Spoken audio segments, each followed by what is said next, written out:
नमस्ते दोस्तों, मनमोहक हिंदी कहानियाँ चैनल में आप सभी का स्वागत है। आज की हमारी कहानी है आधुनिक प्रेम।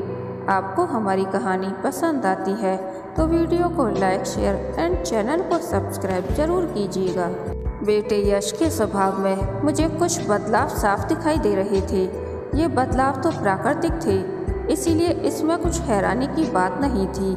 और जब यश के 14वें जन्मदिन पर मैंने घर पर उसके दोस्तों के लिए पार्टी रखी तो उसके ग्रुप में पहली बार 2-3 लड़कियां आईं। नीरज मेरे कान में फुसफुसाई, अरे वाह, बधाई हो, तुम्हारा लड़का जवान हो गया है। मैंने उन्हें घूरा, फिर मुस्कुरा दी। मुझे उन लड़कियों को देखकर अच्छा लगा। छोटी सी बच्चियां कोने में बैठ गईं। मैंने उन्हें दिल से अटेंड किया। लड़के लड़कियां आजकल साथ पढ़ते हैं, साथ खेलते हैं। मैं उनकी दोस्ती को बुरा भी नहीं मानती।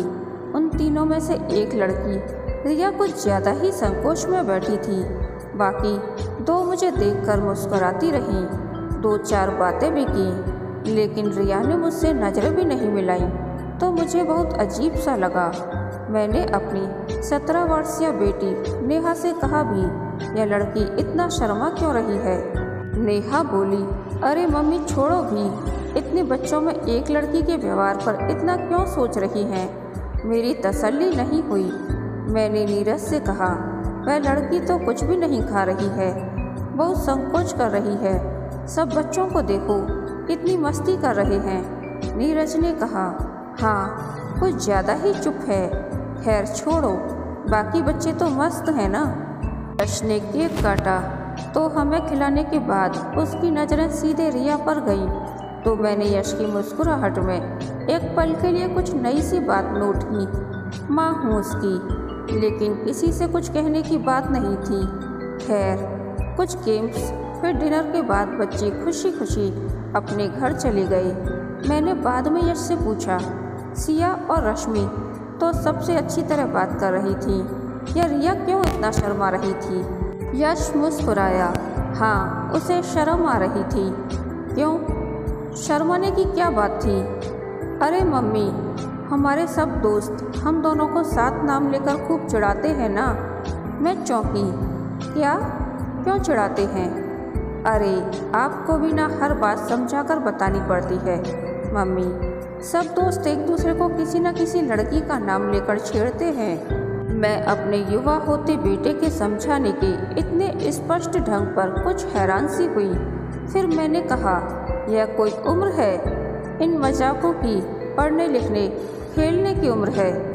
लीव इट मम्मी, आप हर बात को इतना सीरियसली क्यों लेती हैं? सभी ऐसी बातें करते हैं। फिर मैंने आने वाले दिनों में नोट किया कि यश को फ़ोन पर बात करना बढ़ गया है। कई बार मैं उठाती तो फ़ोन काट दिया जाता था, फिर यश के उठाने पर बात होती रहती थी। मेरे पूछने पर यश साफ बताता कि रिया का फ़ोन है। मैं कहती, इतनी क्या बात करनी होती है तुम दोनों को? यश नाराज़ हो जाता, मेरी फ्रेंड है, क्या मैं उससे बात नहीं कर सकता? धीरे धीरे यह सब बढ़ता ही जा रहा था। रिया हमारी ही सोसाइटी में रहती थी। उसके मम्मी पापा दोनों नौकरी पेशा थे। मैं उनसे कभी नहीं मिली थी। यश और रिया एक ही स्कूल में थे, एक ही बस में जाते थे।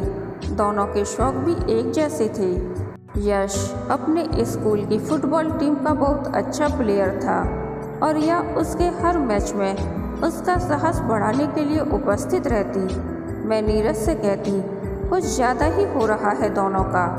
नीरज कहते, तुम यह सब नहीं रोक पाओगी।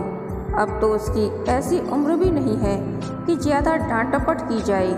अब तक हमेशा 90% से ऊपर अंक लाने वाला मेरा बेटा कहीं पढ़ाई में ना पिछड़ जाए, इस बात की मुझे ज़्यादा चिंता रहती।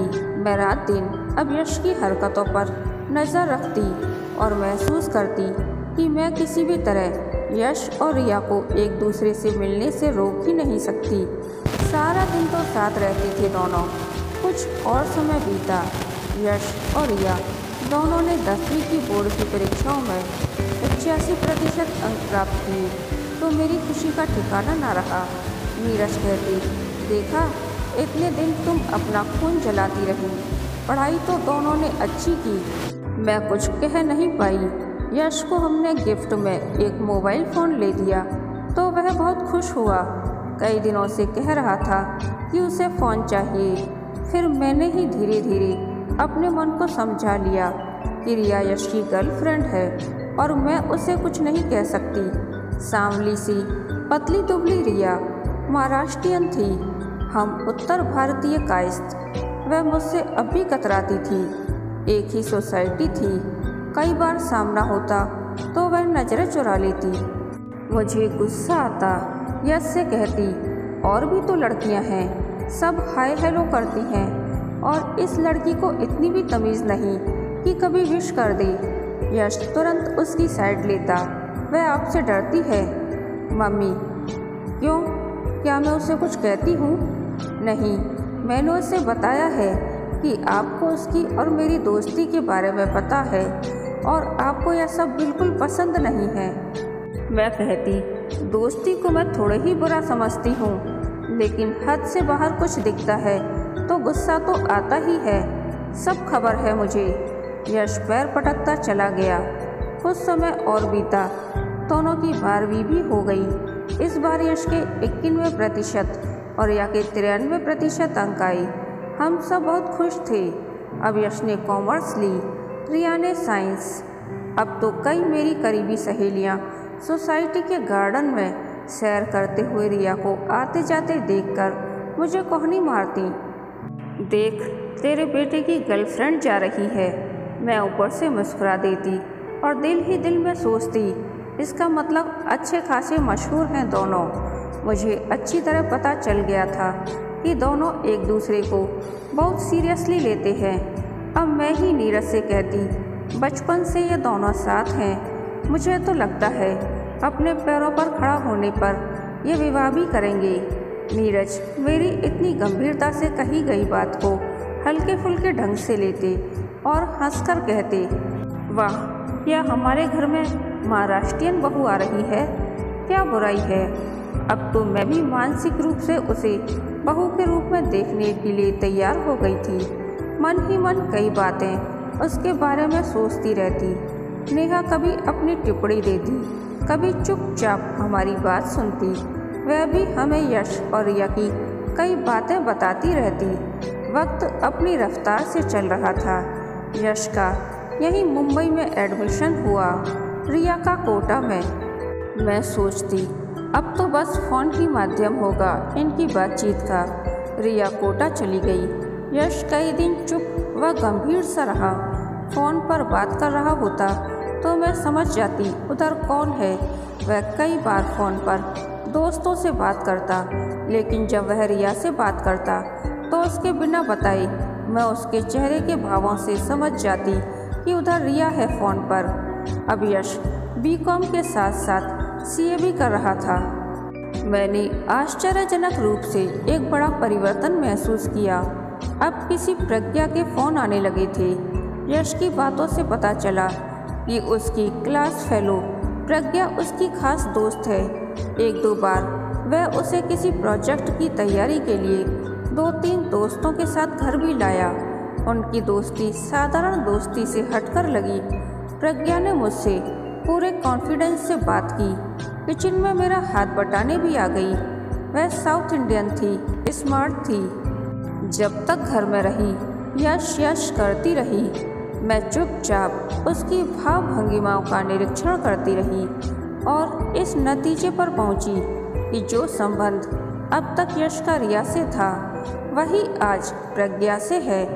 मुझे मन ही मन यश पर गुस्सा आने लगा कि यह क्या तमाशा है। कभी किसी लड़की से इतनी दोस्ती तो कभी किसी और से।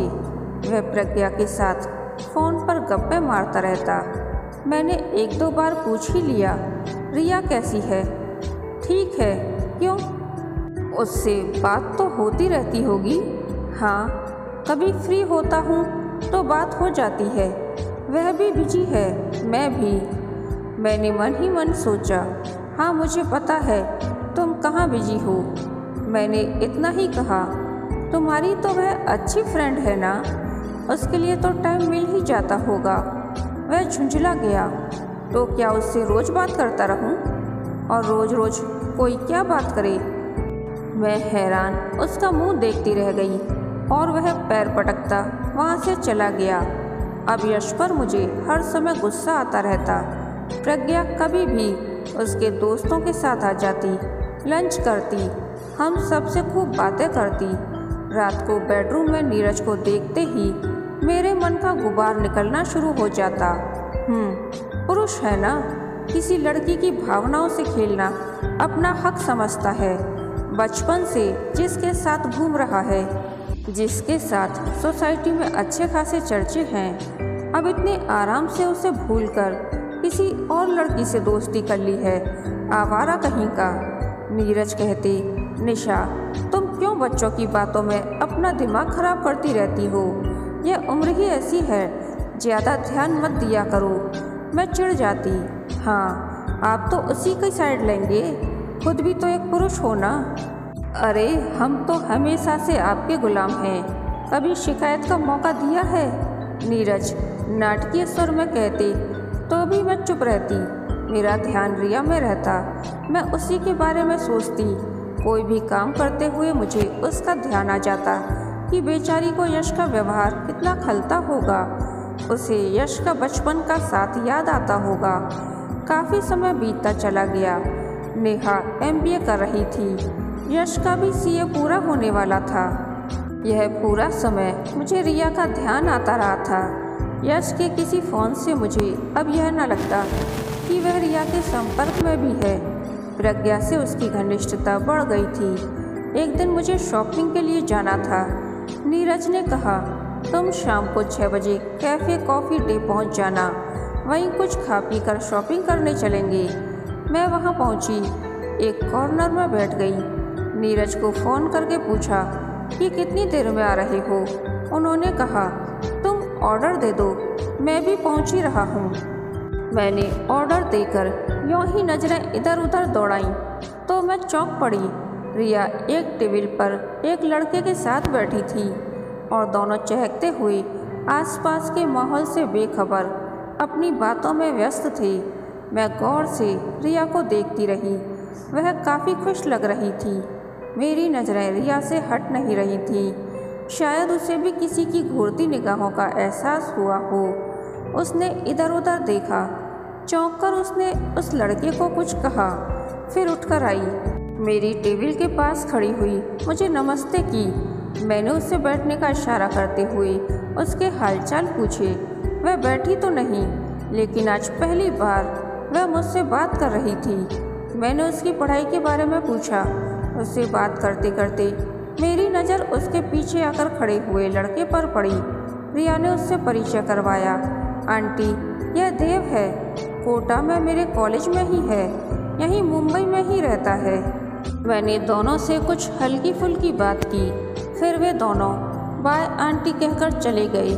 मैं रिया को हंसते मुस्कुराते जाते देखती रही। मैं सोच रही थी, यह लड़की कभी नहीं जान पाएगी यह कितने दिनों से मेरे दिमाग पर छाई थी। मैंने मन ही मन पता नहीं क्या रिश्ता बना लिया था इससे। पता नहीं इसकी कितनी भावनाओं से मेरा मन जुड़ गया था। लेकिन आज मैं रिया को खुश देखकर बहुत खुश थी। कहानी के अंत तक बने रहने के लिए धन्यवाद। यह कहानी आपको कैसी लगी प्लीज़ कमेंट करके बताइए। कहानी पसंद आई तो वीडियो को लाइक, शेयर और चैनल को सब्सक्राइब जरूर कीजिएगा।